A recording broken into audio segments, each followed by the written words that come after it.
Ichimlik suvini tejash va uni sifatli tozalash bugungi kunning eng dolzarb masalalaridan.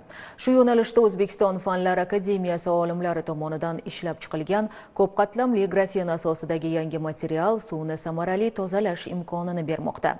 Innovatsion ishlanma nafaqat ekologik xavfsiz, balki sanoat miqyosida qo'llash uchun ham istiqbolli hisoblanadi.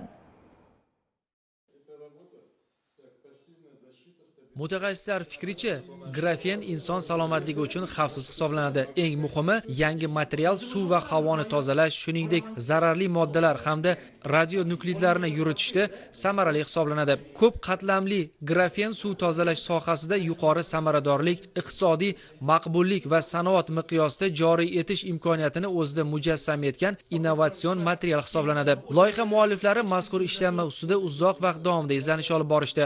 Hozirda zararlangan suvni tozalashga mo'ljallangan innovatsion ixtiro sinovlardan muvaffaqiyatli o'tdi. Yangiligi shundaki, suvni tejashda, tozalashda muhim omil bo'lishi taxmin qilinmoqda. Bu narsani men o'zi 70-yillarda geologiya paytida ishlaganda men bitta narsaga ahamiyat berdim. Toshlarda ularni spektralni analizga berganimizda hamma yerda uglerod chiqadi. Muhim narsa ekanda, juda ham hamma yerda bo'ladigan narsada. O'shaning uchun yo'lni topdik. Ham ancha где-то 3 baravar 4 baravar arzonroq bo'lyapti. Suvga solgandan keyin, misol uchun, suv o'zi bundan o'tgandan keyin misol filtrlanadi. Momentan o'sha mikroblar o'ladi. Ichidagi narsalar hammasi yig'iladi. Birinchi mexanizmik filtratsiyadan o'tish kerak. Atomli molekulyarni urovenda o'sha paytda tozalatadi. Juda iflos suvlarni olgandik, o'sha suvlarni biz keyin tozaladik, filtrlardan o'tkazdik, bu qildikda oxirida mana bundan o'tkazdik.